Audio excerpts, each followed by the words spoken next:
Greetings all. Welcome back to another episode of the Coptimizer podcast. This year, it's been kind of cool. We've had a lot of great interviews and I have learned a ton in this process. And Randall didn't know this before we turned on the record here, but I just let him know that he's going to be the final episode of year one of the Coptimizer podcast. We're going to take a little break between Thanksgiving and Christmas, gear up for the 2024 season. But anyway, we're going into the schools today. We're going to talk a little bit about SROs, their roles, and some of the important things that they do that I think sometimes the general public misses. And we're going to get into all that. But before we do that, welcome Randall Doizaki to the Coptimizer podcast. Thank you for having me on your show, sir. And Doizaki, we just talked about this right before we hit the record button, but that's a pretty unusual name. So what's the background of the name? So I actually use Doizaki. I put my name on the board when I'm teaching classes or working with academies and some public speaking and doing. I put it on the board and I ask people, what is my family heritage? And I emphasize it's heritage. And being in law enforcement, we always get called out for profiling. Well, people look at me as the bald-headed white male and they try to get the last name to fit my face. And I have to call them out. They say Polish, German, Irish, and so on. Well, I will tell you, my biological I'm going to guess father, Japanese, right? It is. Doizaki is Japanese. It goes back to the Doizaki family, goes to the 1600s. So my father, the man who raised me, raised Japanese Buddhist. My grandparents came from Japan in the late 1800s. And my dad grew up here in Colorado, in Brighton, Colorado, in a Japanese farming community. My mother is from Iowa, Irish, Norwegian descent. Her main name was Kirkpatrick. My biological father, Gary Wick, who I'm very thankful for, I reconnected with him later in life.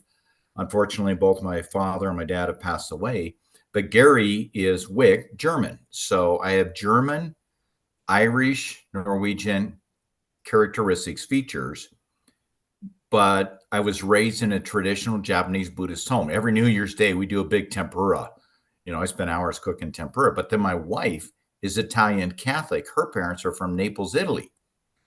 So I eat good. I like to eat. So, but yeah, I was raised in a Japanese Buddhist home, married an Italian Catholic, and I still haven't figured out which direction things are going.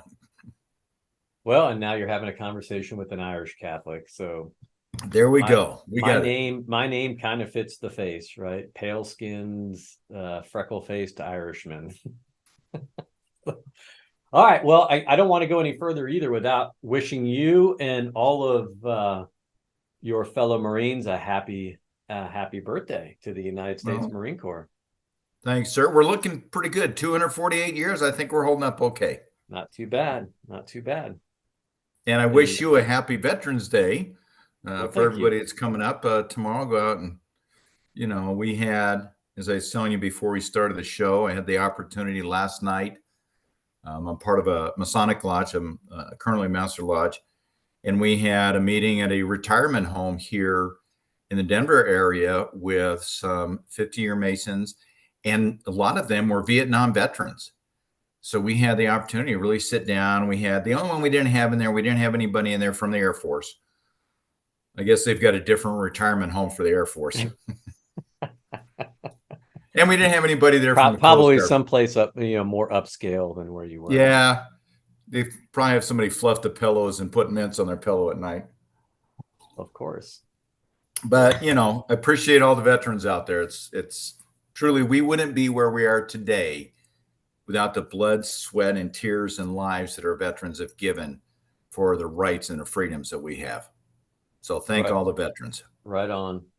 And while this episode won't air for a couple weeks, correct, it'll be good. It'll be good for people to hear that Yeah, amazing stories. Like I don't tell this. I don't think I've ever told this story on the show, but just the background in my own family. So the flag that's on the shelf behind me there, it's got a bronze star on it. That's my dad's from my dad's funeral. My dad was a Korean War veteran, um, served in some pretty hairy places during the Korean War. But like a lot of a lot of veterans from those times, they didn't. He never talked about his experiences, but They don't. opened up later in life, told me some really cool things, and I won't go into the whole story, but his the short version of a long story is his commanding officer was Louis Truman, who was a World War II and Korean War vet, who was the nephew of President Harry Truman. Wow. Yeah, so my dad actually had an assignment one day where he had to go from the front lines back to headquarters to pick up a delivery to bring to Louis Truman. He got in trouble because he didn't tell Colonel Truman where he was going. He got yelled at when he got back, and handed my dad at the time was a first lieutenant, and he handed him the package. And when Truman opened it, a star tumbled out. He had gotten his field promotion to brigadier general. Oh, wow. My dad was the one that handed him the package, so that was kind of cool. And then he made him do have a couple fingers of bourbon with him, right there in his tent. Sounds good to me. Yeah, yeah. My wife's side of the family, her great grandfather, or her, I'm sorry, her grandfather, my kid's great grandfather, was a bombardier navigator on a B Wow. 24. His plane was hit on a return back to England after a bombing run over Berlin, and the plane went down into the North Sea. So he parachuted out. He waited till the last minute because they were out over water, and hit the water so hard he broke his back. Oh, Lucky for geez. him, though, got scooped up by a Norwegian fishing boat. They brought him to shore and then unluckily turned him over to the Germans, where he became a POW, spent 2 years as a prisoner of war. But they took him to a Swiss hospital. He got surgery, and then I think it was Switzerland where he went and did where they brought him to do rehab. But just a crazy story, he Wow. but only and The like I things we said, don't know. yeah, like he was the only one that survived. And so you think about lineage and you think about all of the things that it takes in history. So Yep. yeah, so not only are you appreciative of our veterans and the sacrifices that they've made for, changing history, Yeah. uh, but sometimes history changes us, and what might have been, could have been, would have been, should have been. All So my dad and my uncles all grew up here in Colorado, born and raised. I've got at least three of my uncles on my dad's side served in the army, Japanese Americans. And one of my uncles ended up going over after the war and being a translator for the military with the Japanese during the occupation when Japan finally surrendered. We went in, and some of the things you talk about that change. The family came to the United States, and now they're back there translating. My uncles were all raised in a Japanese family, speaking Japanese and English. My grandfather, when he came to the United States, went from California. They first ended up in Hawaii, then went to California, and he helped build the railroads going from California across the Rockies to Colorado. He worked with the English speaking workers and Spanish speaking. So he learned to speak Spanish and English growing up and working. He came to the United States late 1800s. He wasn't, I can't remember how old, he wasn't 18 yet. Wow. And, so they worked across, and then he helped establish things here in Colorado. And then so my grandfather took my grandmother's name. She was from a single daughter, no boys. So, and he's from a big family. So he took the Doizaki name from her side. And there's a relative, my grandmother's cousin, George Doizaki, established American Fish in Los Angeles. So they're big in fishing and all that. So, and then George Doizaki established the Japanese American Museum. He was one of the founding members in Los Angeles. And the honor that, the Doizaki family has to serve. And then on my wife's side, we had relatives that served, and I have my mother's side relatives served Vietnam. One of my uncles is still alive. He's still dealing with some demons, but you never know what they come out with. Small world, small world. And it's just, you were talking about him coming over and learning, with not speaking English. Yep. In that time too. I mean, one of my most recommended books that I've read in the last couple of years is The Empire of the Summer Moon. And it's a book about the Comanche Indians. It was fascinating. It was absolutely fascinating. It was really about the story of John Parker and the Parker family, who, at the time the Comanche Indians were, famous for their raids, not just their clashes with, Western settlers, but also with all the other Indian tribes. And at one point, the Comanche Indians held a landmass that rivaled the Roman Empire. Wow. And for a long time too, time. It's just a fascinating story. I just say all that to say, now we don't even let 18-year-olds walk to school. Nope.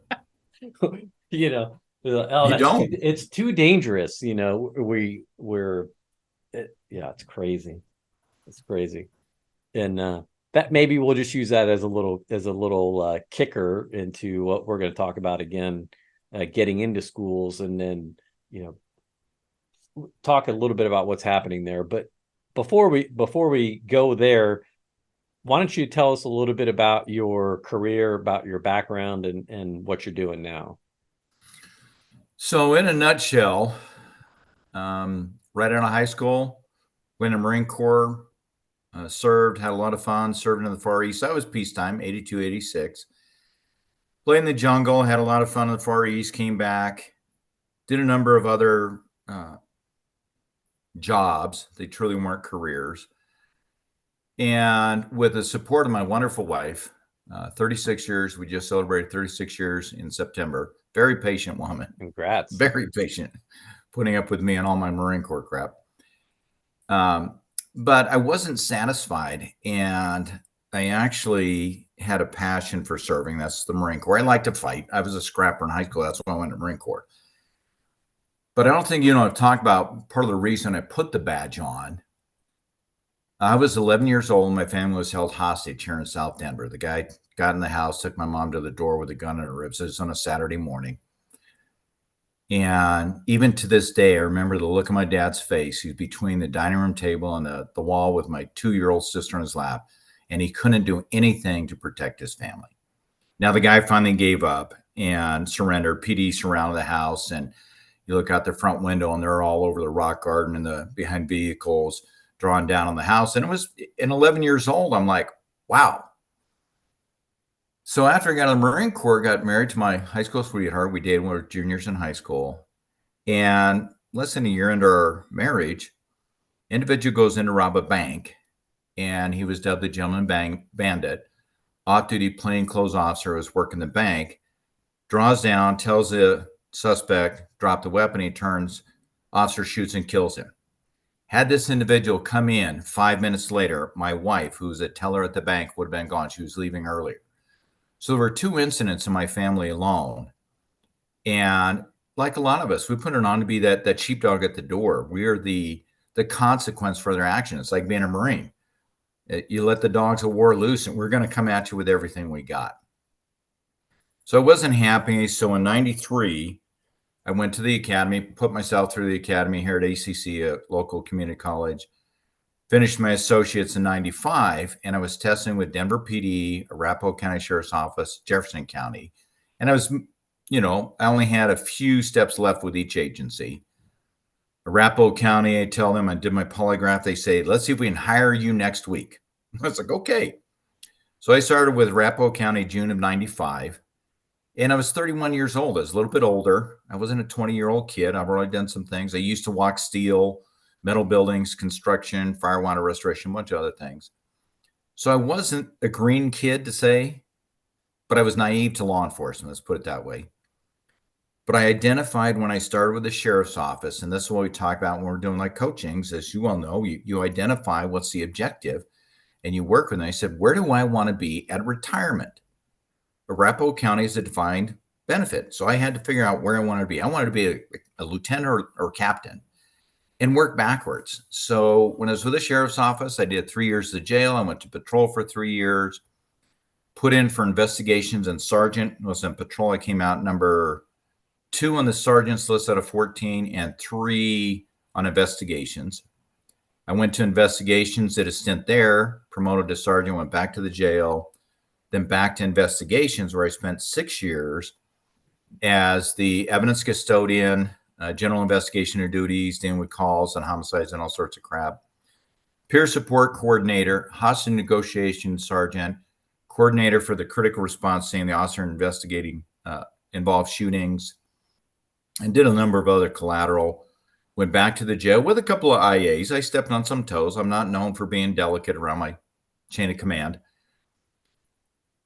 Did 3 years in the jail as a sergeant major lieutenant. Did my last 6 years as a lieutenant in the jail. I worked directly with the State Office of Behavioral Health on a RISE program dealing with individuals diagnosed with mental health disorders.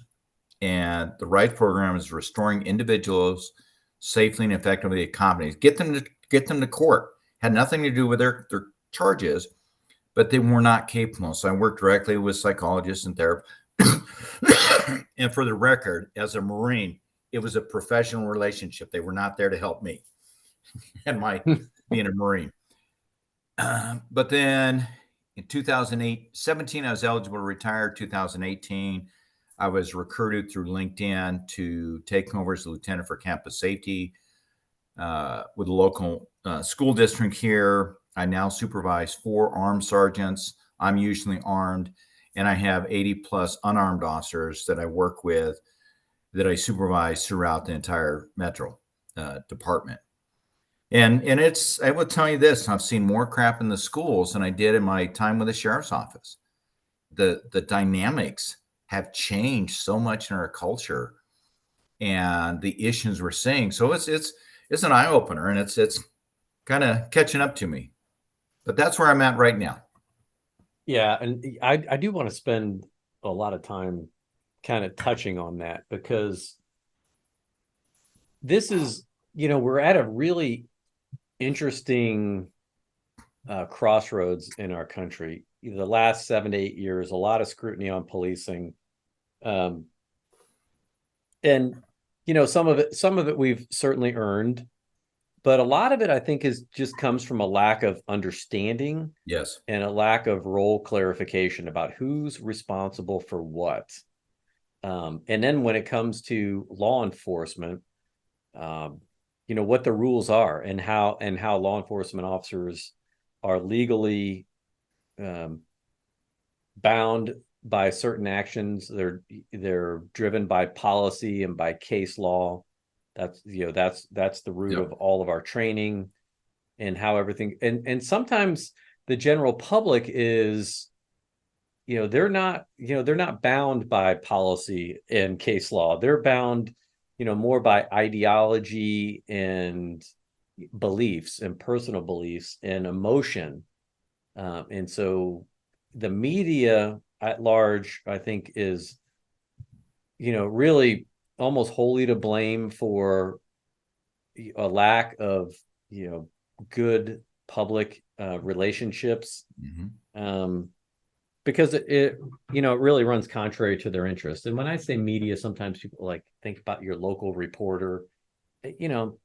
Everybody's going to have the crazy local reporter every now and then, but for the most part, I'm talking more about what drives viewership, what drives it, or in the modern era, what drives the click-throughs. And it's kind of a long way of saying that this rift between policing and the public actually sells. Mhm. It really It does.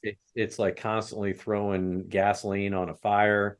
You get the flare up, and then when the fire is about ready to go out, we need to flare that up again. We need to get people interested, and I think at the end of that, on the back end of it, everybody loses, and we lose as a I think as a country, we've kind of lost sight of you know some of the values of personal accountability, personal responsibility.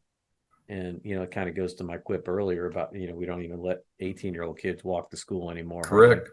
It's kind of crazy. And um so in the just that little teaser that you gave us in the schools things, you saw more stuff in the schools than you've seen on the streets. And what I Yes. would say, generally, the schools are just a reflection of what's already going on in the streets. Yes. um, and when people talk about SROs, there's kind of a very short-sighted view of what the value of an SRO in the general public's eye, because all they think about are school shootings, which are horrible and horrific. And that's the last thing that any kid should have to worry about when they go to school, is whether they're going Nope. to get shot or not. But that's only one thing of many that SROs offer in the schools. Yes. So that's kind of where I want to go today. That was a long way to get there, but Well, but one of the things I look at when we're talking about SROs and schools, and you hit on it with the community, I'll even go back to being a training officer, and I'm sure that a lot of your viewers and you yourself, with your background and everything, it always irritated me when I was training officers and we're out in the community and they wouldn't engage. I would be out with a trainee and somebody walk, hey, Deputy D. They couldn't remember my last name. They couldn't say my last name. So on the street, they always knew me as Deputy D. And they would call me. They would reach out to me. They said, hey, we got this in the neighborhood. Hey, we got that. We got some new activity going on in the park. And they would call me and give me that update. And I would tell the trainees, I said, that's because you get out and talk to people. It doesn't matter what you say. If somebody's out here and they're wearing a 49ers hoodie, like one of my sergeants is a big 49ers fan, and we're in Denver. I don't know how he survives here with Bronco fans. But I tell him, you go up and say, hey, how's your team doing this year? I said something that simple, and you engage with them and you talk with them, you overcome that reluctance that everybody thinks, cops are coming up, they're contacting me because they want to harass me. But even as a supervisor, as a leader in organizations, and with your background, that relationship with your line staff starts with, hey, how's the weather? You got your snow tires on here, or how'd your team do? Or did you have a good weekend? What'd you do this weekend? If officers aren't doing that in the community, we lose. And that's where the big issue to me is with the SROs. We have seen SROs that have made it a career. I'm currently working with an SRO outside of my district. We are working on giving our officers NASRO training, the National Association of School Resource Officer Training, to our safety officers. And we're looking at how we can incorporate. So I reached out to him a year ago and said, hey, how can we bring some of the training you do from a law enforcement perspective in with the CSOs, with the safety officers, and how you incorporate that? And a lot of it is that relationship building. We know SROs that know the students, their parents, and their grandparents. They've been in the community so much, so long, and they develop that relationship, and they don't realize it's also a trust building. If they don't know what the officer likes, what the officer is truly there for, if the officer isn't, if they just stand there, with their arms crossed watching people, that's not going to help. I've seen SROs that keep 9 out of 10 kids out of trouble because of that relationship. There are SROs that I've seen that the kids, actually students come to, community members come to, said, hey, what's going on? What do we know? And they trust those officers because of that relationship. They know that officer is there in their interest. They know the officer is going to give them the straight opinion. They can't give them all the details, obviously, and they respect that. But how many officers have we seen in our careers that say you need to go away? They don't even engage. And a lot of times, as with the SROs and cops on the street, a lot of the times you just have to allow somebody to vent and say something, get it off, allow them to be heard, and then paraphrase some of that back to them. And you get the information, and those people feel better. And like I said, I don't think we're doing a very good job of it with the media. They come in and they harp on the negative. They take out all the positive. When was the last time you saw the media do a big thing on law enforcement getting together for like Special Olympics? I've gone out and done the the polar plunge here in Colorado with Special Olympics 8 or 9 times. My family members, friends, one of our Masonic lodges, they put a big thing on. They do a quick 5-minute thing on the media. Hey, they're supporting Special Olympics. They're doing a torch run. They're doing a plane pull. There's not enough media hype on it. They focus on, like the accidents that we've all seen. You get the looky-loos, the people who slow down and they drive by and they got to see who's sprawled out on the road that, is now, road rash. And they glorify some of that. And I will tell you, Patrick, in the time that I was with the sheriff's office, I dealt with the Aurora Theater shooter. I dealt with some gangbangers that ended up in death row. I dealt with individuals that had gone in and committed egregious crimes. And, and I've dealt with some of these people. And then you have everybody that shows up and wants to be associated with those people. And then we're saying no. So we're the bad guys because we don't want to promote. I will not use their names. I will not use the Aurora Theater shooter's name. I will not give them that benefit of glorifying what they've done. And the media feeds that. So how do we do it? We've got to do a better job of building those relationships like the SROs do. The SROs do some phenomenal work. I will admit, as you'd said earlier, there are different perspectives. And I've seen, as you may have seen, some SROs that kind of get in there and they get a little salty and then they just kind of riding the job out. And then like, hey, hi, here. Oh, school's out. I'm going home. Other SROs are involved in a community. They're going to community events. They're involved in back to school nights and things. As a patrol deputy, I kept a list of all the juveniles in my district. And I would go through and say, hey, I'm down the street from, let me go check in on this kid. I had them, they invited me to their graduation parties, the block parties, events, even in an off-duty committee. Say, come on down a day off. Because I tell them when I'm on duty, I have to, be careful about gratuities and, that socializing and taking away their professionalism. I can be their friend. I can be friendly, but not their friend. And that's what the SROs do. They are friendly. They are a support. They are a go-to that I don't think we utilize enough because everybody is so concerned about the badge. Sorry, that's kind of long-winded, but I'm passionate about the SROs. Yeah, and that's great because we're going to talk a lot about it today. But so at the core of that, I think it's really comes down to communication. And while we don't need to spend a whole lot of time talking about coaching, No. coaching is a big theme of what this show is about. And it's how do you optimize? Well, for anyone that I don't care what you're doing in life. If you want to improve on something, you got to go find somebody that is really good at what you want to improve on and get some coaching. Mentoring is a little bit different than coaching. Yeah. People oftentimes they confound the two and the differences.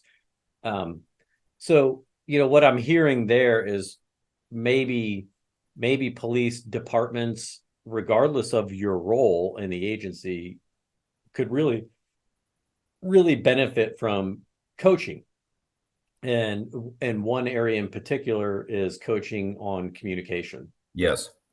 How to effectively communicate. We are at the core of what we do in policing. We're in the information business. I don't care what we may be in the relationship business, but above anything else, we're in the information business because that's how you solve crime. That's how you get things done. The more information, the better the information, the more actionable the information, the more productive and effective you can be.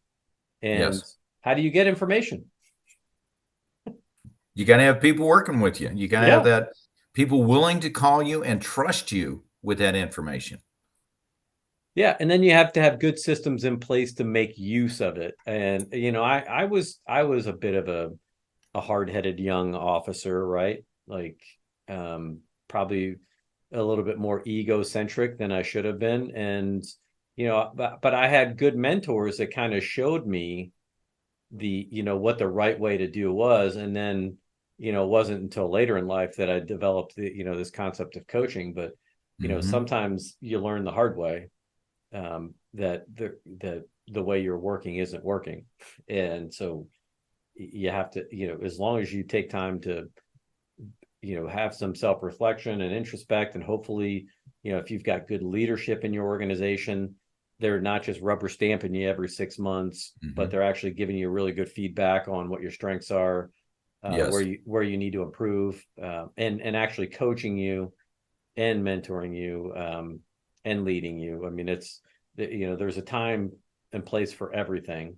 But I do think that it's a big area that needs investment in policing today. And a lot of it is technology, and a lot of it is the way our Mm-hmm. younger generation is being raised. They're growing up with these things in their hand, right? Their Yes. smartphones.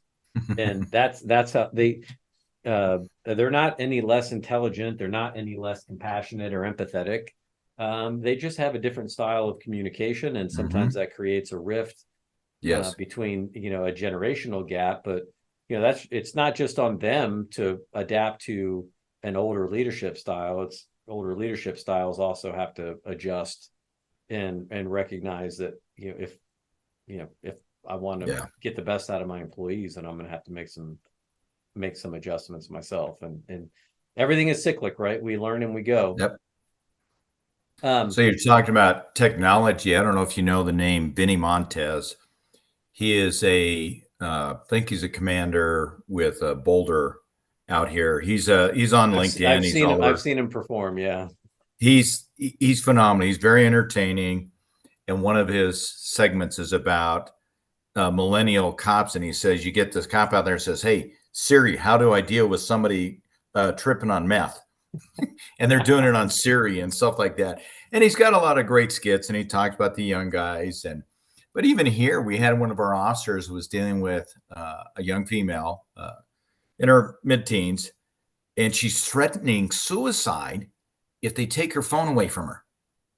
They're so attached to this. It's that addiction to the instant media, the instant gratification. And that goes back to what we said, like with the SROs. If people want an immediate answer, I want to know now, now, now. I want you to do this. I want you to do that.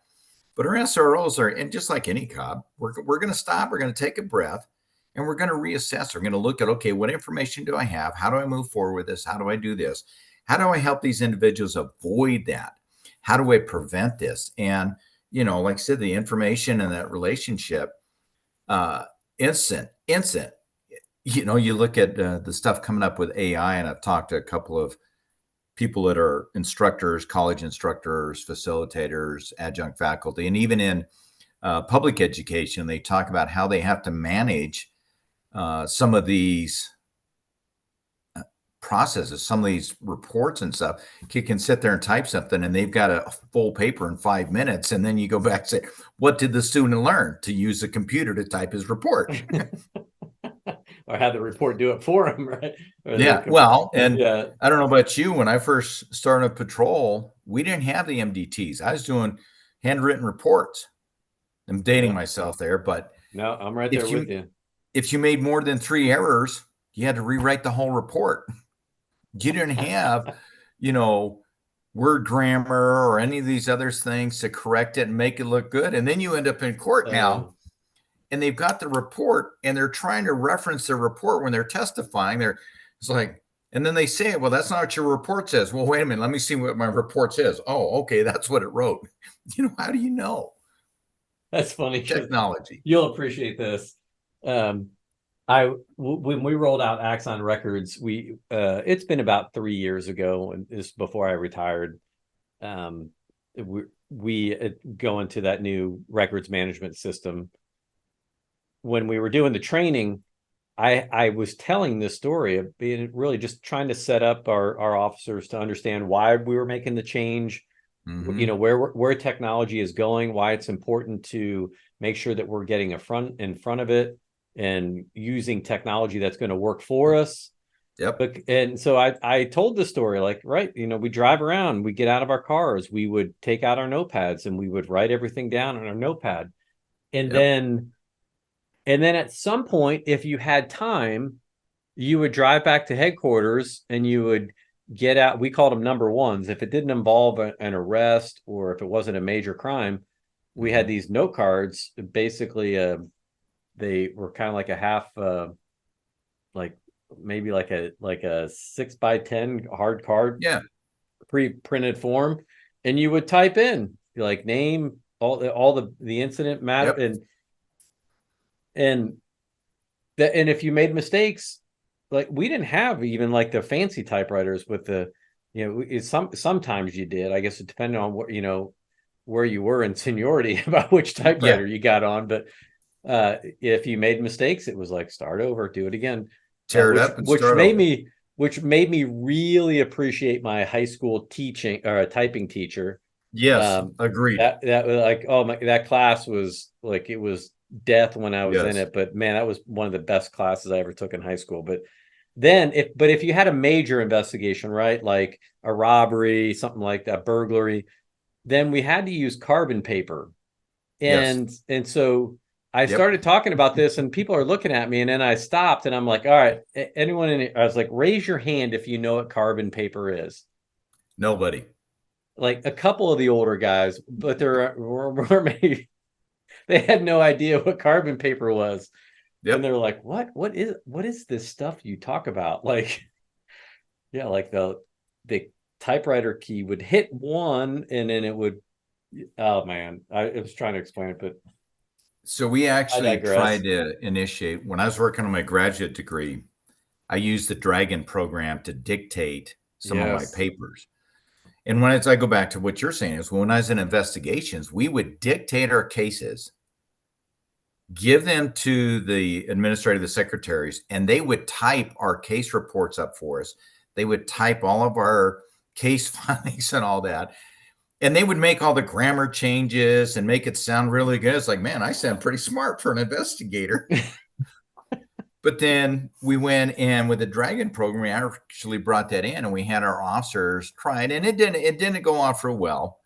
But we had one officer that was so to this day, I'm convinced he has a USB port in the back of his head somewhere.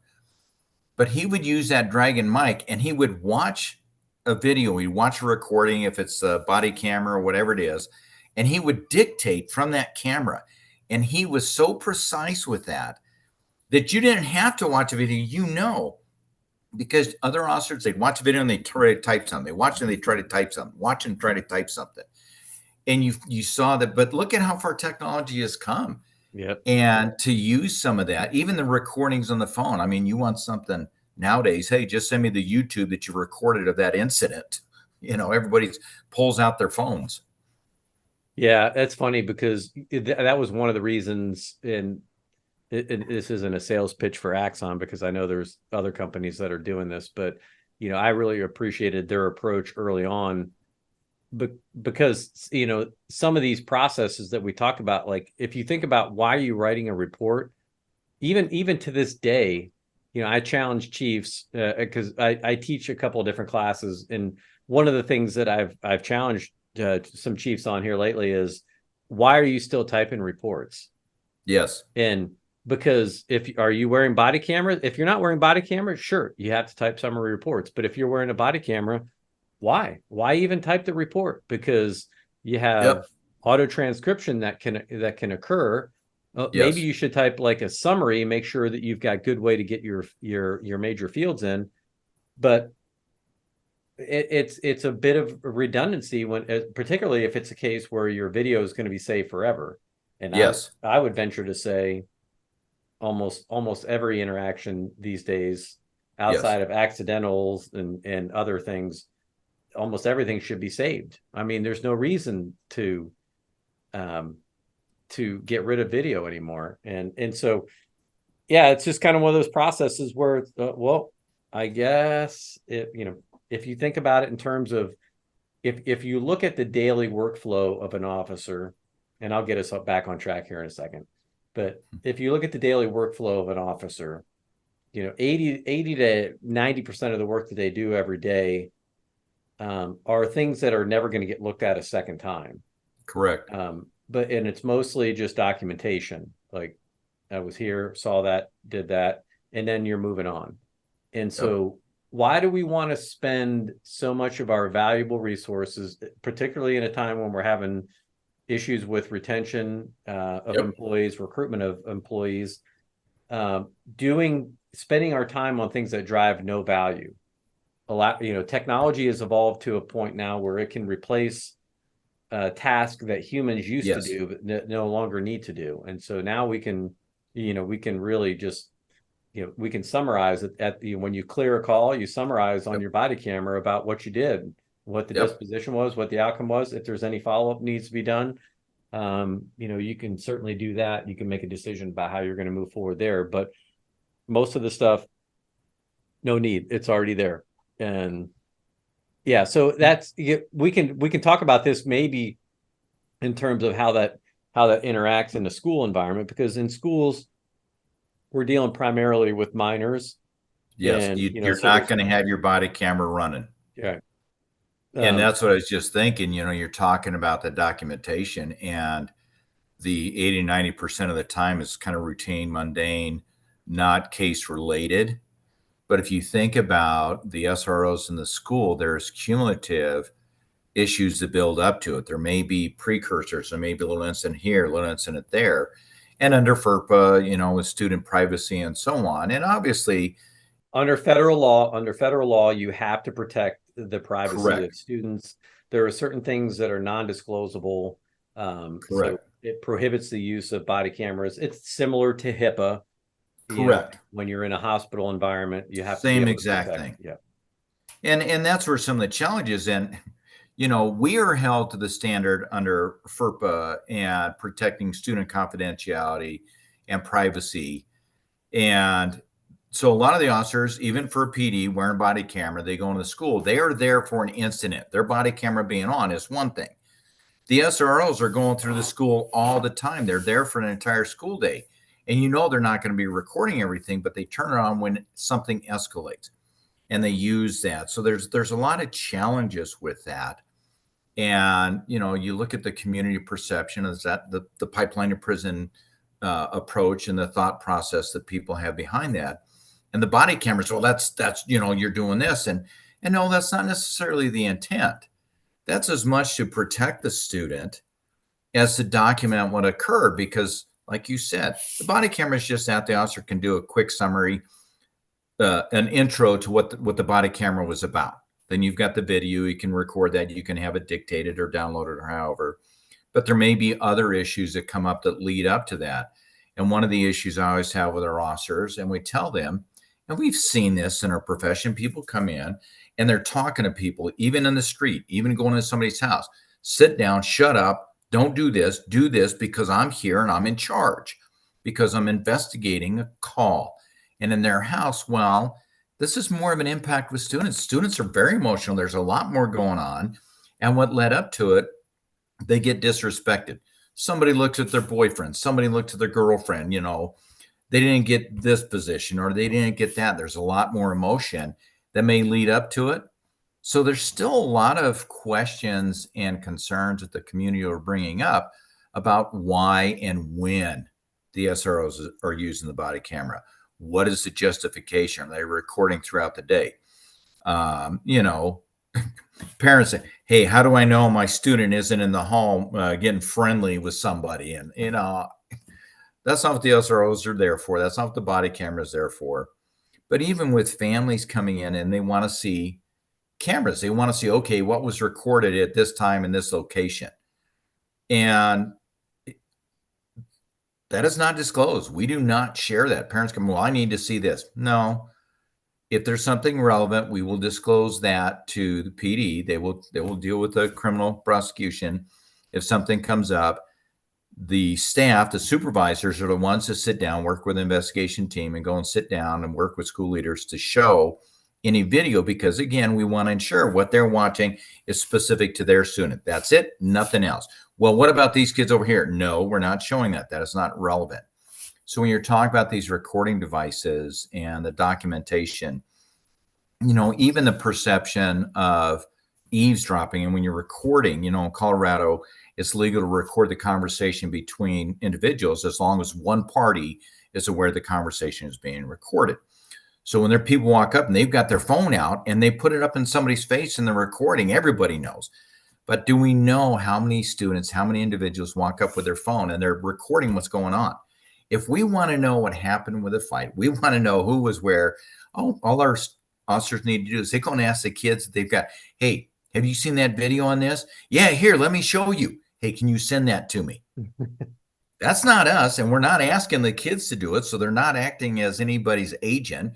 So nobody's going to come back. The kids have more information than we do. They're recording this. So the body camera is minimal. Those body cameras are minor compared to what these kids are down and dirty, and they're dropping the F-bomb and they're this and that, and they're in there, get this and get that. Oh yeah, you got that. But then on the flip side, with that social media, what we've seen is it feeds that I've been disrespected because now it's on social media that I got beat by this guy, or somebody called me out this, or somebody did that. And it's all over media. And then everybody else plays it. And then somebody else puts their 2 cents in. And by the time we finally find out about what transpired, it's all over social media, and it's tenfold what it was. So then we have to weed through what we had. Yeah, that But yeah, makes body camera. yeah, it makes it pretty challenging.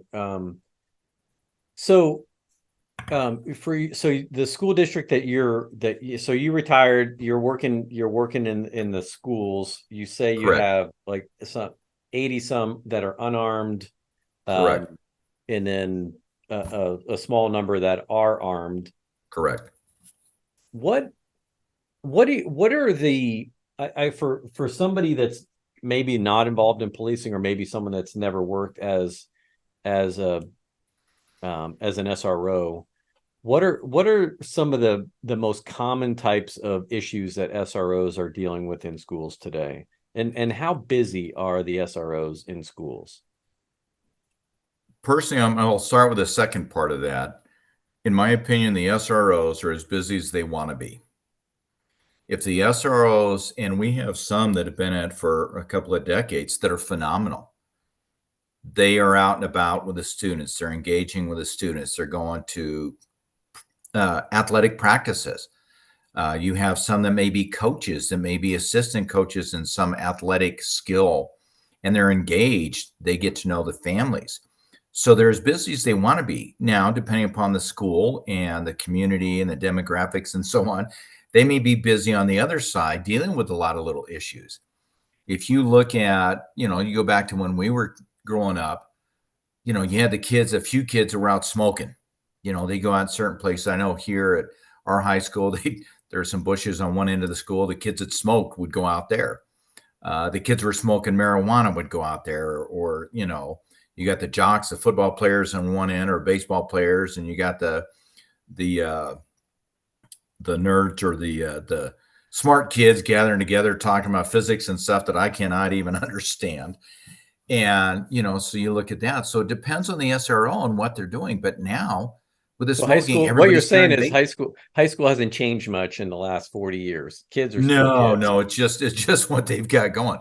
But now you see more kids with the vape pens, and the vapes are so rampant, and you don't even know what they've got. I was having a conversation with an officer. We're working on some training, because you get these things that come in and they almost look like a small electronic device, and it's actually a vape. And we're going back and forth. Okay, but you're not supposed to. They're not legal in the school, so they have to go back and they have to deal with those different technologies. So So the let's SROs. yeah, let's use this as an example though. So a vape pen is something that is um, legally, you have to be 18 or older Correct. to be able to buy a vape pen and Correct. to possess one and to buy the materials that you would use in it.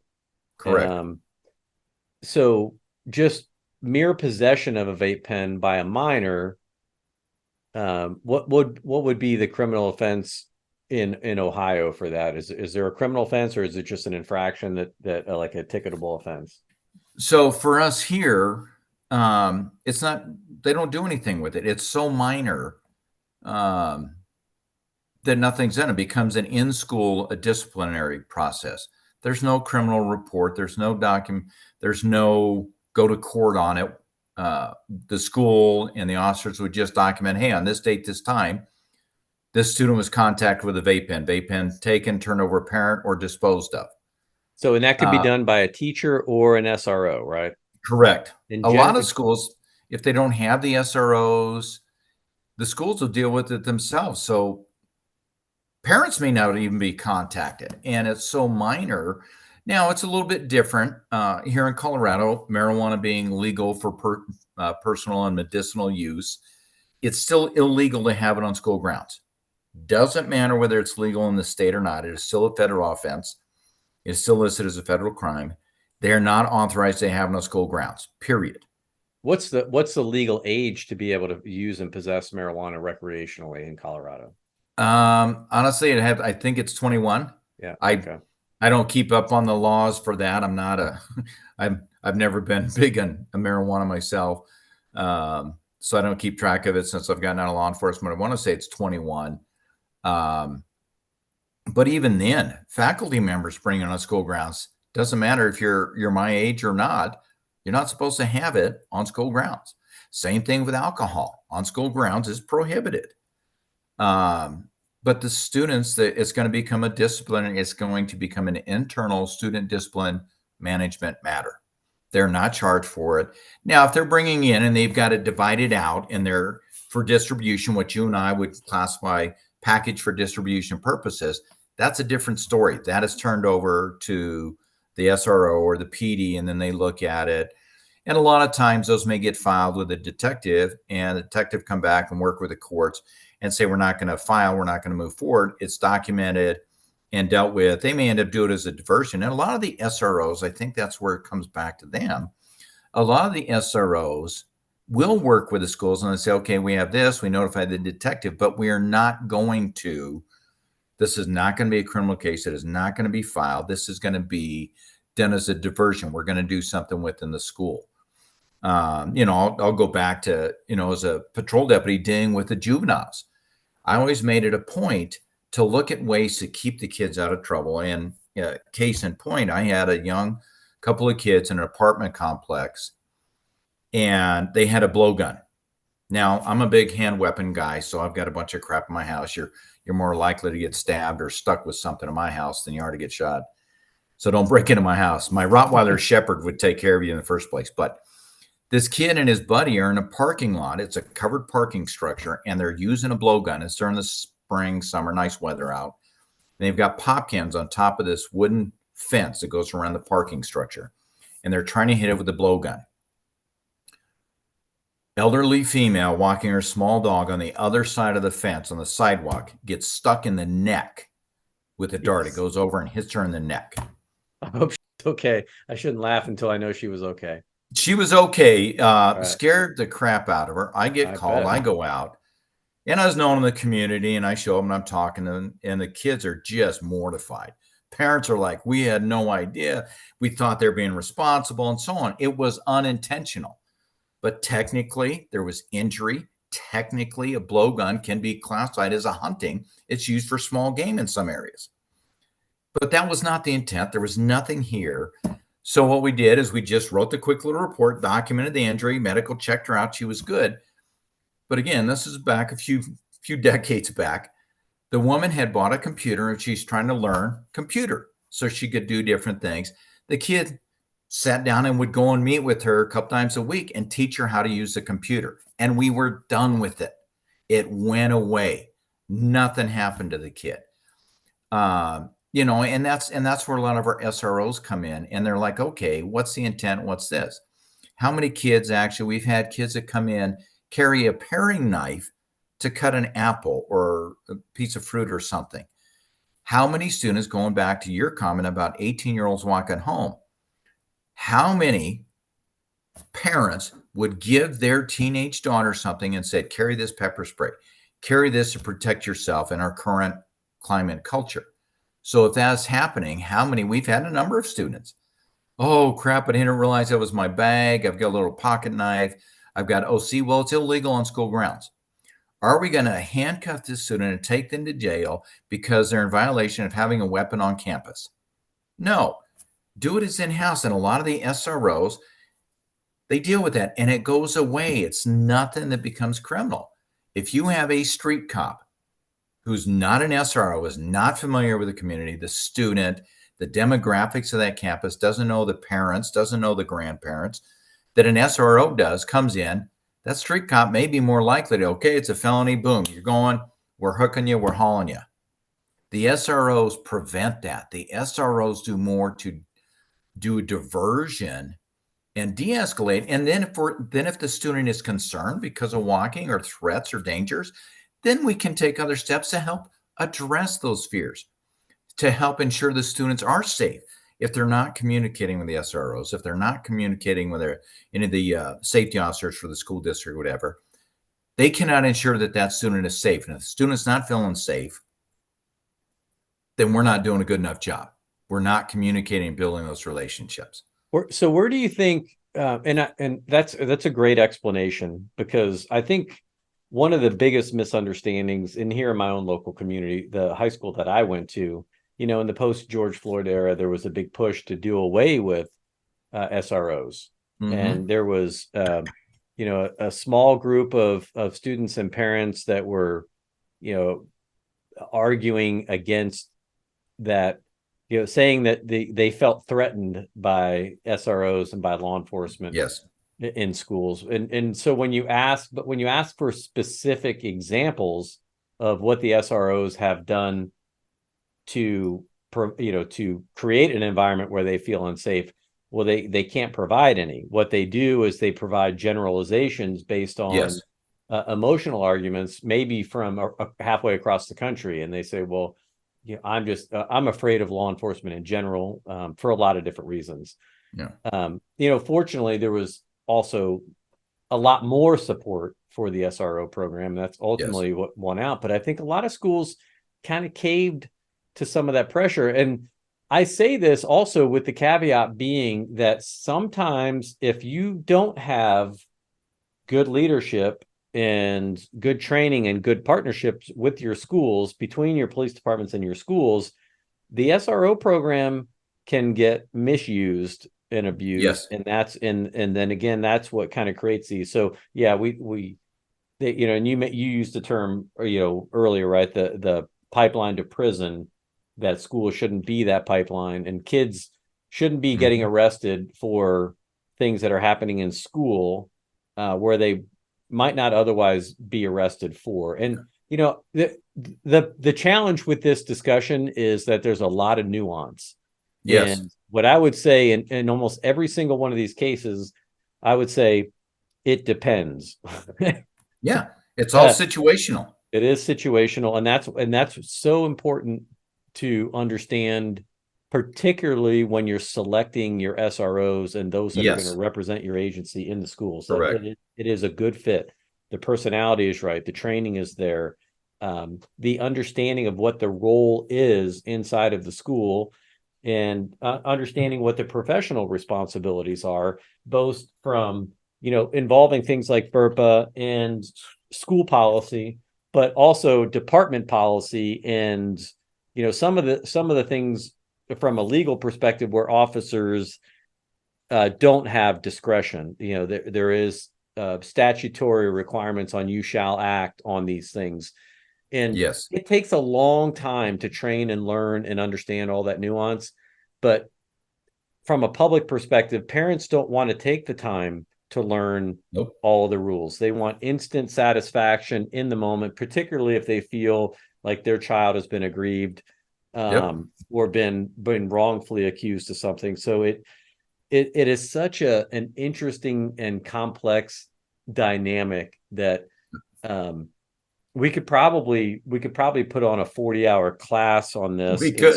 And still not get to all of it. But So I just did a quick lookup because I was drawing a blank. Family Education Rights and Privacy Act, FERPA, FERPA, Family Okay. Education Rights and Privacy.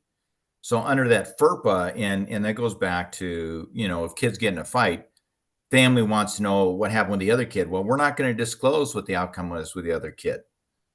And well, we need to know, was discipline taken on that student because my student got this, and so on. But one of the things, you're talking about, like the training, and I don't think we as a profession, we talk about training, we talk about de-escalation training, we talk about skill set and looking and identifying a good fit and who is suited to be an SRO.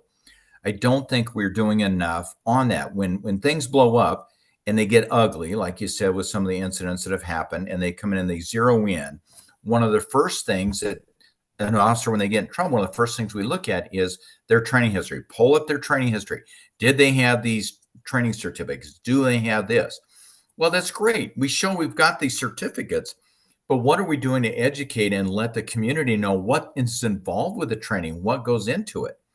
One of the topics that we've been pushing that has been nationwide, not just for us locally, is the CIT, the Crisis Intervention Team training, and those 40-hour de-escalation training. We're putting all of our officers through that as well. We have it scheduled twice a year to put officers through, and we're even putting veteran officers back through it because they've been out so long. And the de-escalation of those communication skills, those asking those questions, and not prejudging, not making an assumption that we know what that person is going through. And the individual we're working with, Jeff Santelli, he has revamped it to deal with students, not just adults, not community members. These are specifics of the dynamics that we run into within the community and the school environment with the students. How do we help the students express that without being condescending, without being judgmental? Because we come in, we are in a position of authority. We have control. We've got a badge. We got handcuffs. We got all the stuff that goes with it. And I tell the officers that I work with, and I tell people in the community, I tell, business owners, I tell leaders, you are in a position of control and authority over others. You are putting them in an adversarial position because you're being a bully. Your presence puts them defensive. And when our community is automatically defensive, they're already in that position, right or wrong. And then their students are getting in trouble and they automatically assume. Drives me nuts when I go in and they're dealing with an agitated student or a student or somebody who got in trouble. And the individuals are standing over the student in uniform. They're looking down. Put your butt in a chair across. Obviously, officer safety has to come in play. And you have to keep that space. Don't encroach on them, just like we see in the community. But it's much more impactful on the students. That emotional trauma, they haven't developed those coping skills and those communication skills that somebody in their 20s or 30s may have. So many SROs, they've got to have that training. They've got to understand. But are we providing the foundation on that to the community? Are we going? They said, yes, they have training. Well, great. What is this damn training that you've done? They do an online course and you give them a certificate that they sat there and watched the video for a day and said that they're sufficiently trained. No, the CIT, when they come in and they do their role playing, we've had officers in tears. We've had role players in tears because it is realistic. And I think that we could do better communicating that out to our communities on what we're doing. Invite them.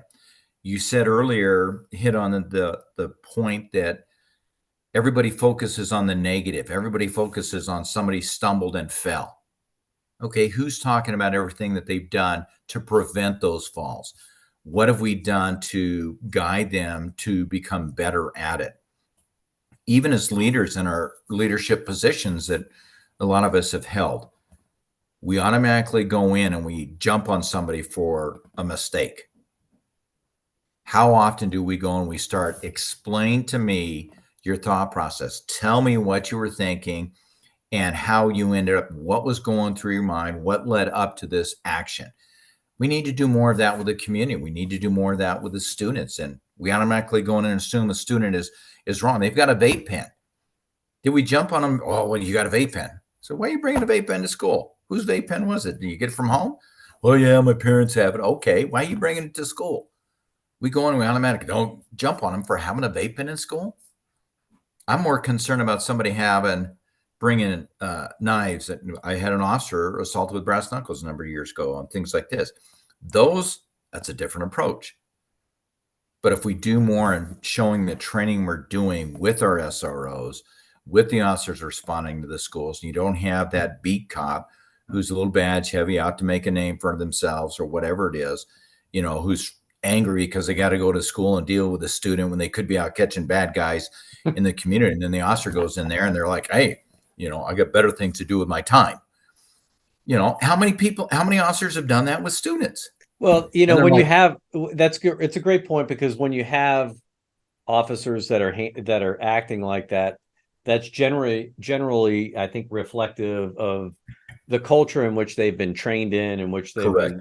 been raised in. And again, those are that all goes back to organizational culture and training in general. And this is, Yes. so we're kind of, we're covering a lot of different ground around this subject of SROs, but it really comes back to this idea of when we were pulling SROs from the schools and we were saying we need to defund the police.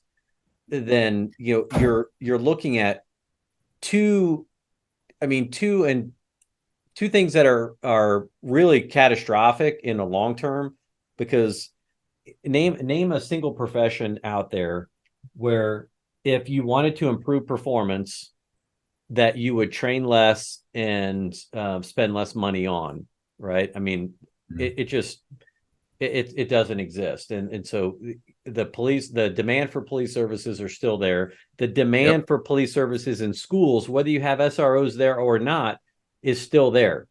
Yes. And so if you pull the SROs now, what you're asking the local police department to do is now expend resources to go into the schools to investigate this. And what you've Yeah. said and what you described, I think, pretty well, is now you lose the nuance. And so for parents that have taken this position that you want to pull SROs because you feel like it is increasing the risk that your child may get arrested and wind up with a criminal record in school, I would argue that SROs actually decrease the likelihood that that's going to They happen, do. because they're taught and trained on how to manage what is how to keep policy violations at the school level from escalating into events that become criminal transactions, Yes. where officers begin to lose discretion. Now, we could use an example. I mean, and again, this is where nuance comes in, and where training and experience comes in, and discretion comes in, because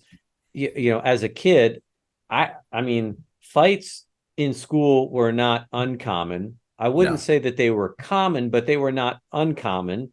Hey, I'll meet you in the parking lot after school, or a scrum in the hallway. I Yep. mean, technically, if I touch you in a rude or insolent manner, that's battery. And it's Hmm. going to be pretty simple, simple battery, simple assault, regardless of how Hmm. it's defined state to state. But that's it. And could you be subject to arrest? Absolutely, Yes. sure could be. Do we want to arrest kids? Um, No. every time they get into a little push and shove match? Probably not. No. However, do we want to arrest kids that have a pattern and a history and a behavior where they keep getting into physical altercations, because now they've become a danger to their classmates, they've become a Yes. danger to the staff, and they're disruptive to the learning environment? So yeah, there's always going to be a line that can't be crossed, and once it is crossed, then that's when we have to make an arrest. But at that point, where investment in your police departments and in your SRO training, and then also community investments through programs like here locally, we use a program called the Juvenile Detention Alternative Initiative, JDAI, Okay. which all stems from the Juvenile Justice Delinquency Protection Act. Which Perfect. I was very fortunate. I worked with a group called Fight Crime Invest in Kids. I'm on their national advisory board. I traveled, I testified before Congress, before Senate. in arguing to get this reauthorized. Why? Because it provides funding for programs that we do things like juvenile jeopardy, where like we have police officers and others that are trained to run these programs that where police officers will interact with students about Yep. what the law says and what you can do. And it builds relationships, but it also builds a higher level of understanding of Yes. why police do what they do, why there are certain rules in place. And so, these are just a couple, and these things also support CIT training and some of those yeah. So it's that's kind of a long way of saying investment is the key. It Yes. not divestment, but investment. Yep. We've got to keep pushing the boundaries on what we think Yep. we're capable of. And so one of the areas where, again, sometimes you might call them badge heavy. I think maybe you just say, look, it's an officer that maybe doesn't necessarily operate with sufficient discretion. Yes. These are the officers that I would love when you talk about a coaching program. Yep. Those are the types of officers that I would start with first when my podcast here, we're sponsored by Performance Protocol, which is taking experienced police officers, some of which are SROs like yourself, and work in the school environment and training them to be life coaches. So Yep. you can work through these issues and you can train in a very neutral environment where, a non-judgmental environment about, what strengths are, what weaknesses are, how to improve. But if you can get to those officers at a young age and really, Yes. or early in their career and be persistent throughout their career, we can improve these outcomes in the long term. Yes. Where I'm curious to some of your thoughts is what do you think where do you think the problems generally occur when we wind up having arrest occurring in schools that probably shouldn't happen? I mean, I've got my thoughts, but I'll save them until I give you a chance to answer that question. And, from your experience, what generally tends to go wrong when we start seeing maybe a higher number of arrests inside the school environment than we would expect? So to me, what I've seen there are 2 points to this. One, we've had individuals that want to use officers to come in and be like an enforcer, be an intimidation. We've seen it in the community. We've seen individuals tell their kids, "You need to behave, or I'm going to have that officer take you to jail." Oh yeah, that's a favorite of parents. All cops love that. When you go, Yeah, when and you meet a parent with a little kid, oh, you better behave, or he's going to take you to yeah, jail. it's like saying Santa Claus isn't coming to the house because you've misbehaved. You know, Yeah, but if you and we make humor of it, we laugh I about it, know. but that's almost it's humorous for us in law enforcement to sit there and say, well, wait a minute, why am I even involved with this kid? The kid's out of control. It's not my issue. Yeah, But so you see that, oh, we got to do something with this student. Your officer came in and they were laughing and joking and they got the kid to calm down and they were doing this. I want them to, intimidation. No.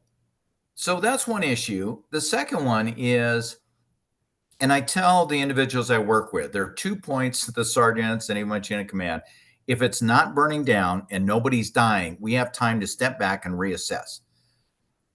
How many officers, and I'm sure you could reflect back on your career and some of your other listeners, how many officers go in, they see something, and they automatically decide what the outcome is going to be before they've gathered all the facts? They take a little bit of information and they act on it based on that.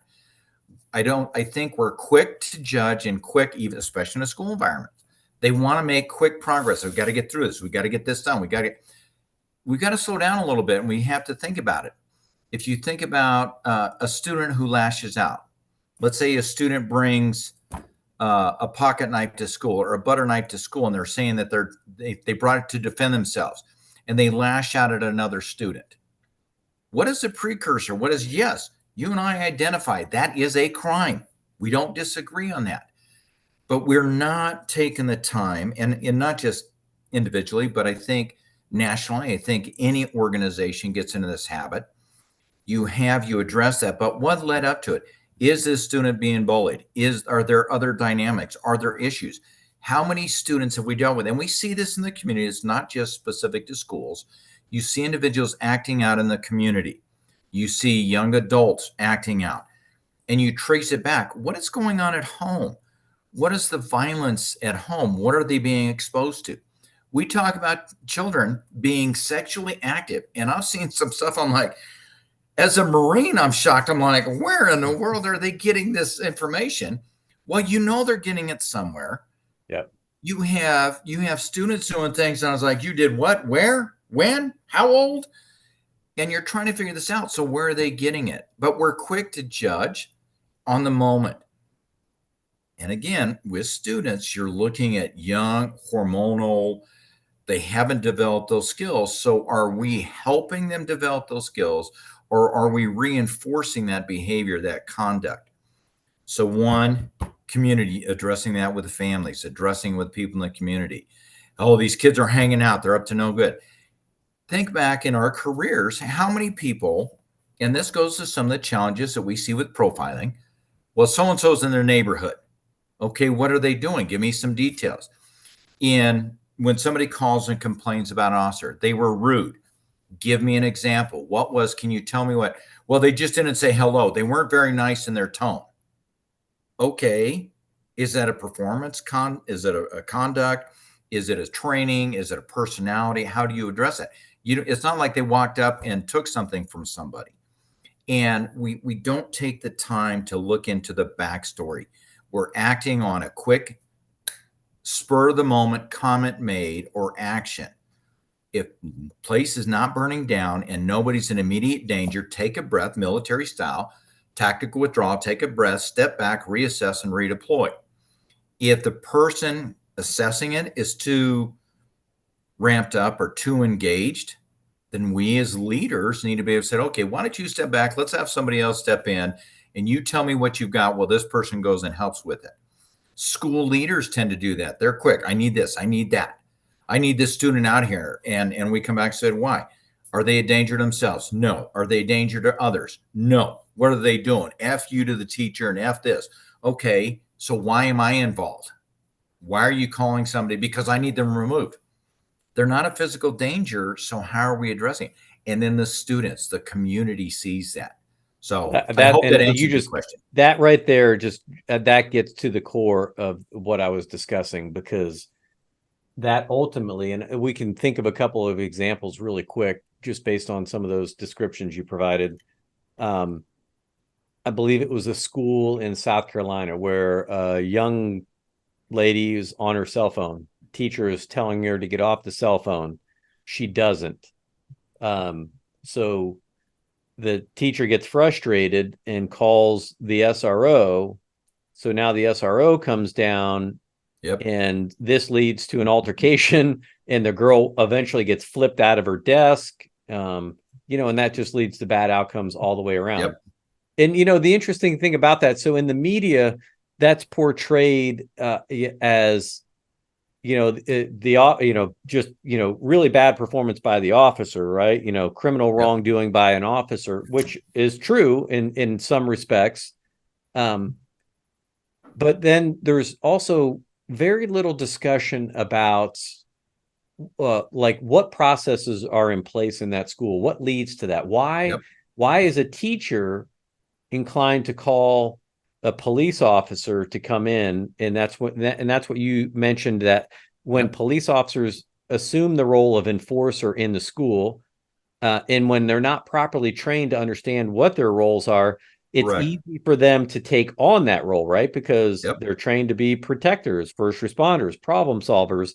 And if we send them into a school with that, with the uniform on, or whatever the uniform of the day is, depending on what the jurisdiction decides, well, now they're going to go in there and now it's a challenge to the ego as it is anything else, right? I go in there and I tell you to put down the phone and you're not going to do it. So guess what?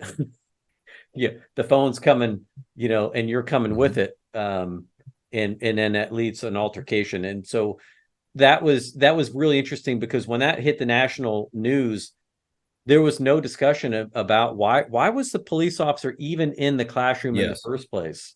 What Yes. and what is the administrative way to handle a policy violation? Clearly not a criminal violation. There's nothing criminal about a student using a cell phone in a classroom.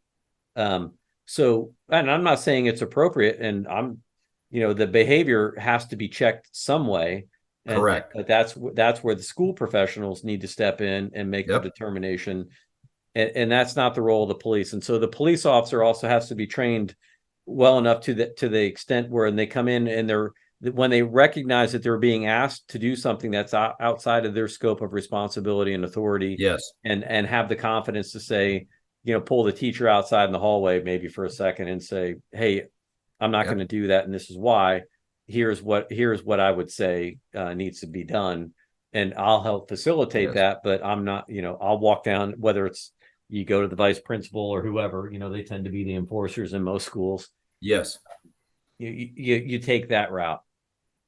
Um, Well, and for me, Patrick, I take it back to the same thing in the community and that public perception that just because somebody's in an area doesn't necessarily mean they're up to no good. Somebody says, well, they're hanging out over here. They're being suspicious. Well, what's suspicious about it? And then the officer contacts them and they're just waiting for a friend to pick them up or whatever it may be. And there's that, well, we need them to check them out. And I'll be honest, here in my neighborhood, I live in a predominantly well-established neighborhood, and most of my neighbors are retired. And some vehicles out in the neighborhood. And a couple of years ago during the winter, I've got a vehicle parked 2 houses down across the street, and it's during the winter. The vehicle's running. I can't see anybody in it. So my background is, hey, this is suspicious. And so I call a local law enforcement agency and said, hey, you got anybody in the area? They said, oh, yeah, we already got 2 phone calls by your neighbors. So they got 3 of us calling, but it's situational. It's during the winter, not a vehicle we recognize. Vehicle's running. You can't see anybody in the driver's seat. Is something going on? Do we have a problem? I'm concerned just as much about somebody having a potential medical issue or something like this. Am I in a position to go out and start knocking at the door? Yes. In my background, and time I was still with the sheriff's office, I'm authorized. I'm a peace officer in the state. Am I going to go out and start making contact outside of my jurisdiction? No. I say, hey, come check it out. They find out the individual, some stuff going on with the driver, and they got it taken care of. But the automatic assumption, if somebody is doing something wrong, call the PD or the local law enforcement and have them go check it out because this car shouldn't be here, or this person's hanging out in the neighborhood, or whatever. We've had, I don't know if you've seen it, I've had people drive by my house and they're taking pictures. And I'm like, why are you taking a picture of my house? And I go on and I ask him, well, it's a real estate agent and they're doing comps in the neighborhood. Okay, hey, that's fine. And we leave. No big deal. But even for me, I'm suspicious of somebody because of my background. I've had investigators for defendants in criminal cases, major criminal cases that were sentenced to life in prison.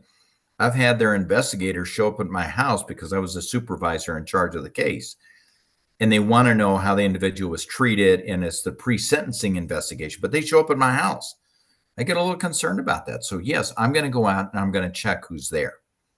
But the local community, the general community, and it's the same thing we're seeing in the schools. People see something. Oh, I don't want anything to do with it. I'm going to call and have them go deal with it. I'm going to punt and let them be the enforcer because then I'm not the bad guy. I'm not the one that's addressing the phone in the classroom. I'm not the one addressing the students wandering the hallway. We've got people in uniform for that. Well, that's not what they're there for. right. So yeah, it's using them outside their scope of responsibility and authority. Yes. So I want to go back to something else you said, because here I'll use another case example. When we do citizen academies and where we have the opportunity to have residents come in, and every community does them a little bit different, but Yes. ours generally was anywhere between 6 to 10 weeks, one night a week. Yep. Where for a couple hours we have subject matter experts from inside the agency come in and teach classes on all things policing. And parents, I think, and community members sometimes are often shocked, and particularly in the ride along portion, Yes. where they actually get in a car and they go out and see the things that people actually call the police about. So and this kind of goes to back to the training.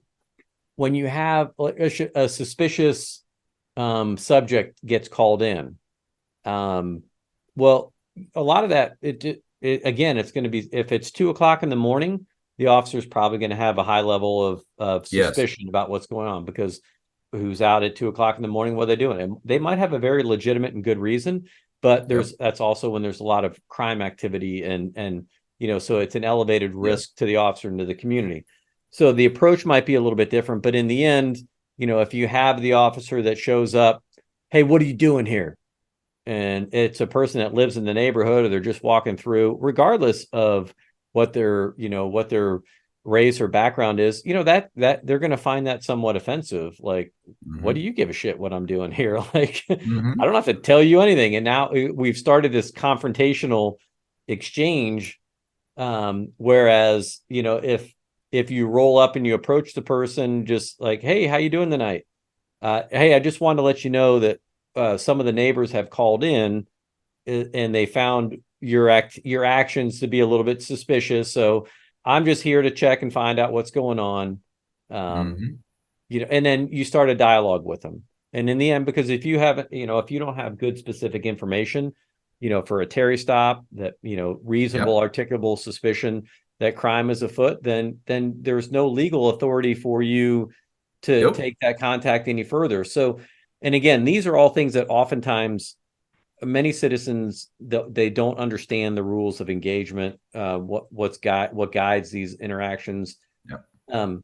But when you take that into the school environment, right, it's really, you're generating, you know, it's really just kind of the same issue, different location, and maybe applying a little bit more of an interesting dynamic, because you're dealing primarily with minors, and parents these days Yep. are oftentimes very emotional in their response. Yes. They're long gone are the days when, if someone says, I'm calling your mom and dad, that was the ultimate, like, oh Yes. shit moment. Like, you weren't worried about the cops being called. You were worried about mom and dad finding out that, Yes. you were out past Agreed. curfew, or whatever. You're up to no good, or yeah. And that long that those days are gone, and now there's a Hmm. tremendous amount of suspicion about what Yes. the police interaction, and so that's where cameras can come in. But here's another question I wanted to ask you, and I know we're starting to get pretty long here, so a couple more questions I wanted to touch on, then we'll wrap it up. But what I made the prediction back in 2014, when we went live on our body cameras. I said, I told people in my staff, we had a lot of conversations about this, because we had been looking at body cameras for even a couple of years up at that point. The technology just wasn't where we wanted to be, so that's why we waited a Yeah. little bit. And it's far better now than it was then. But my question is how long do you think it will take for teachers and medical providers to be wearing body cameras? Uh, Uh, Personally, I'm surprised medical providers are not wearing them now. yeah. I would not be surprised to hear that it is a conversation and discussion. You've got paramedics that respond to calls and they're dealing with something, and they call into a hospital and they're calling to talk to a doctor. And I would not be surprised if it gets to the point where that technology is almost a live feed for first responders. So it goes, it's like we have the Halo cameras, and we can pull up cameras in different locations and watch stuff live. I've got cameras on my house. I can pull up and watch the live activity. I would not be surprised if it moves that direction, because right now the the body worn cameras are an review stage. We pull up cameras and we record and we review it. I would not be surprised if first responders get to where they're live feed Well, they and already it's being are. I recorded. mean, we use live feeds in our agency. Well, Um, I mean, so even like specifically to like medical personnel, okay, yeah, and in that, because if a doctor is trying to do an assessment and they're referring through a phone, through a call, because they do it now. You can, the kids got it on their phone and they're recording stuff live. So I think you're going to see more of that. I think the challenge with schools and education, I wouldn't say just public education, but even in the college classroom and recording some of this, I would not be surprised if you see individuals doing more of that. How many people in the community that we deal with now have dash cams? And we've seen that come up where somebody's involved in an accident and two or three people that observe it or that were directly involved have it on dash cam. I had a brother last night showing me dash cam where he got, where an individual, they're trying to merge and somebody tried to cut him off, and he drives a big truck, and the dash cam caught the other driver cutting into his lane, and the other driver is on their phone, and that's on his dash cam. So he shows that to the agency that was trying. Yep, here you go. And his big tire smashed the rear passenger, or the rear driver's side door on this vehicle. So the vehicle came in and hit his tire. The vehicle, he was in his lane, and they just tried to move over lanes. But the dash cam. So if people are already using dash cams, I'd be surprised if they don't start seeing more of it. Problem in a school environment, especially in the public schools, I think education, adult education, universities, colleges, private institution, trade schools, and so on, I think theirs is going to be a little bit different because of, like we're saying with the FERPA and the public education, you're dealing with juveniles. And as long as if I'm in a classroom as an adjunct faculty and I'm teaching a class and I have something, a camera on, and I'm showing that and I'm recording it, I think there may be less interaction. I know in the college classes that I've taught, even when I'm teaching academy, or I'm out and doing public speaking and so on, and the interaction is more free flowing. People may be less hesitant if they know it's being recorded, if an instructor has that on. But I don't think medical responders and so on, I don't think that'll be an issue. I think that'll be welcomed. And honest, I'd be fine with it personally.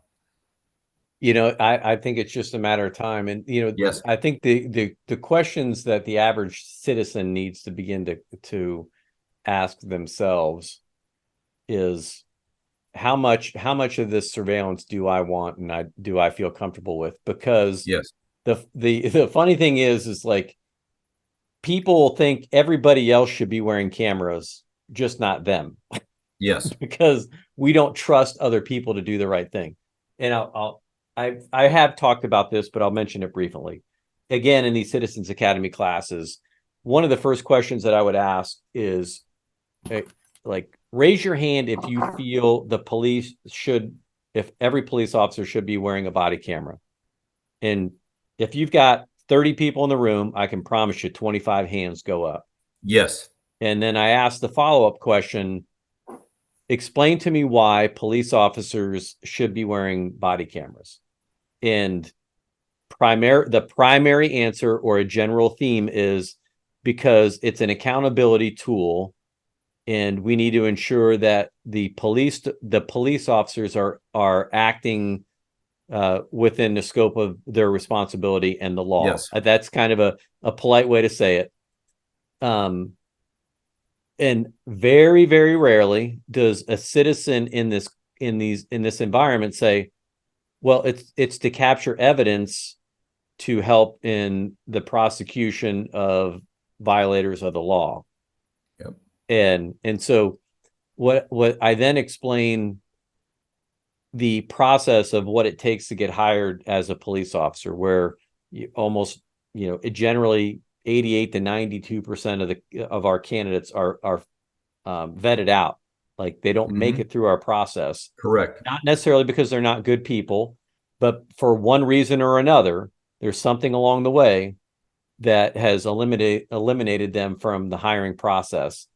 Yes, And so what I'm saying is like, we're running these officers through the ultimate test to check character, integrity, work ethic, all the things that you would want and need in a person that's entrusted with this level of responsibility. It doesn't mean that the process is perfect. And that's why the first year of employment is generally an at-large or an at-will employee status where chiefs have the authority to terminate employees Yes. before they become merited or protected by unionization, depending on where, which state you live in. That's kind of the first year is really the vetting process then too. So sometimes people, like if an officer does something wrong or gets caught doing something wrong in the first year of their employment, at least particularly in our state, like people view that as a failure on the agency's part, and it's like, no, that's by design. Certainly, depending on what it is, we'd like to catch it beforehand, but you can't catch everything. You can. But with all that being said, what I'm telling you is that we're finding the best of the best, and then we're sending them out there to deal with people that are the worst of the worst. Not meaning that they're just bad Yep. people, but people in crisis, people addicted, mental illness, Yep. or just flat out freaking criminals. And the public's reaction and the public's response is almost always, I trust the police officer less than I trust the criminal that he's Yes. interacting with. And so I just find that fascinating. And you can see it now playing out in some of these arguments that are going around in schools about Yes. what are teachers teaching in the school? Like, what's going on in the classroom? Like parents no longer trust what's going on in the classroom. And so they want Yes. verification. But you wouldn't, but those same parents aren't going to be the ones that are going to want to wear a body camera around and have their Right. behavior and performance, whatever they do, video recorded and Yep. audit, and the ability to audit Critiqued. in Yep. perpetuity. It's for always for the other person, and it leads to kind of a never-ending cycle of, well, I guess it's a good time to be in the body camera business because Definitely. Well, and I'll take it outside of just the body camera. I'll go back to conversations I had when I actually ran for county sheriff here last election. I didn't get the party nomination, but I was out having meet and greets in the community. And you have conversation with community members and the perception about the legal authority of law enforcement and our ability to perform our duties. And during those conversations, and we're hearing this nationally, there are even political figures that say our Constitution needs to be rewritten. Well, I used to teach constitutional law in American government. I would carry a copy of the Constitution with me. I can't memorize. I'm a picture person. I can't memorize it, but I would pull it out and we would talk about the Constitution, Bill of Rights, and so on. And I would challenge them. I'm not saying that they're necessarily wrong in their views. I'd say they're misinformed. They said, what is the purpose of the Constitution and the intent and everything that we have today? We talk about Terry stops and everything else. All that is based on the Constitution and, what's been built on. I said, if you throw the Constitution out, everything else that we're doing, everything that gives you the right to do what you're doing now, everything, all the restrictions and the standards and the parameters under which we operate as a society with our government and law enforcement is out the window. It doesn't matter. So you throw that out, I can come in and do whatever I want with you. And there's nothing you can stand on. And then I say, what is the purpose of the Constitution? Why was it written? And I said, bottom line, to keep government out of your business.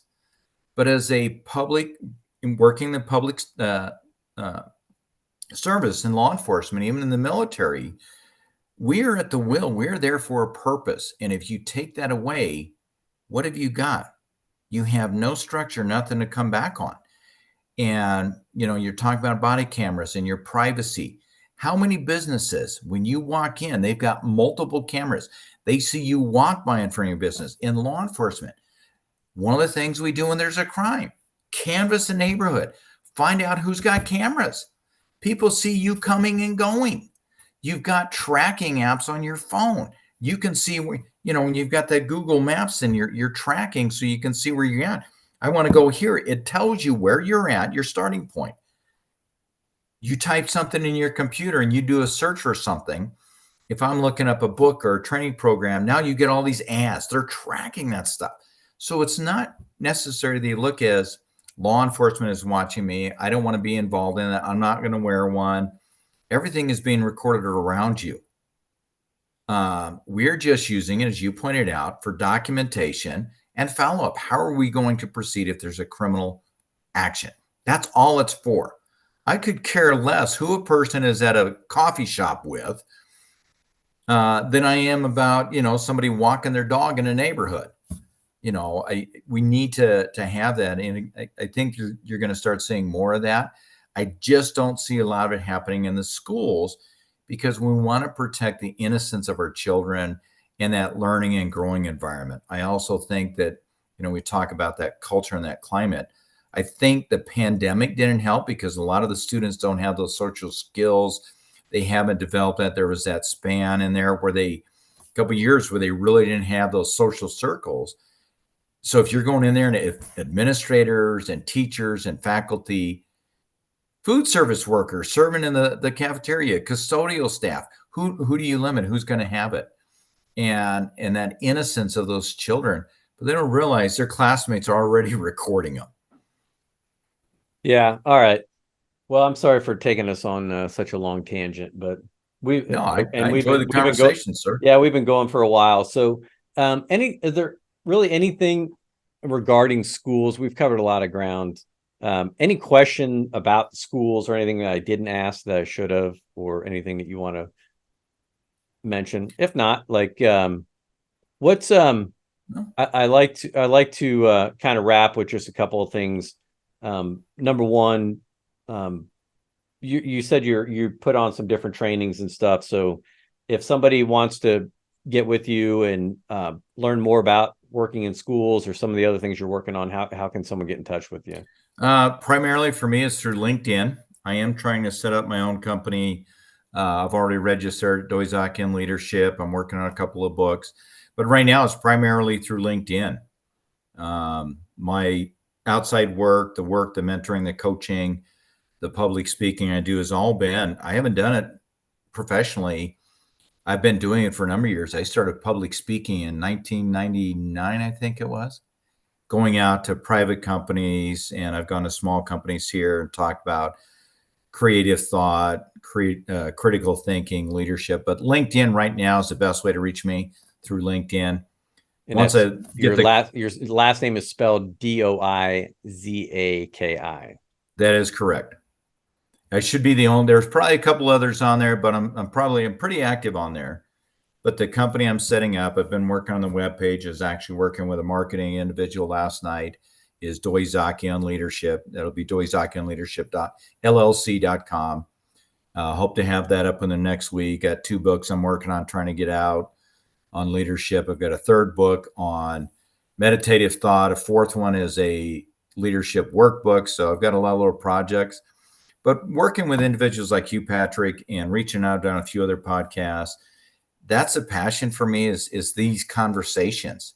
I don't think we're doing enough of that. And my big push on LinkedIn for me is connecting with people outside my circle of influence, people doing different. You're back east, you're in a different culture and different environment. But I've connected with real estate agents. I've connected with people doing different professions. I have no idea anything about their market, but being open to those conversations like this, their perception and mine are different. Let's have a conversation. It's not going to change, but it will open our eyes to what is going on. So LinkedIn is a place right now. So last question, and just maybe in 60 seconds or less, if you have a law enforcement administrator or an agency that's thinking about disbanding a school resource program, what would be your argument to them to not do that? Or maybe, I guess, conversely, for someone that's thinking about starting an SRO program, what are the benefits? What's your big sell? The first one, I'd say the impact would be greater to disband it than it is to improve it. It's cheaper to build on it and clean it up, add more to it, than it is to try to come back and redo it later. My old man always said, if you can't afford to do it right the first time, when can you afford to come back and redo it? Don't give up what you've got, improve it. As an organization looking at it, education, get those resources, put them in place, community, engage the community in the training and the program, if they're involved from the get-go, you got more support from the community. We can't do it in a vacuum. Perfect. Let's close it on that. Perfect, sir. Happy, I appreciate the again. conversation. Yeah, man. Happy birthday again to all your fellow Marines out there. Semper Fi. Thank you, sir, and a happy Veterans Day to you and yours. All right. Thank you, everybody. I really appreciate you listening to another episode of the Coptimizer podcast. This has been Randall Doizaki. We covered a lot of ground, particularly in regards to schools and SROs, and because that's where he's working in. But you can hit up Randall on LinkedIn if you want to contact him to get more information about what he's up to. But until I'm the also next with Performance Protocol. Oh yeah. Yep. A coach with performance protocol. Maybe we should have Yeah. covered that right from the beginning. Yeah. All right. Thanks, sir. Until the next episode, we'll be 1042.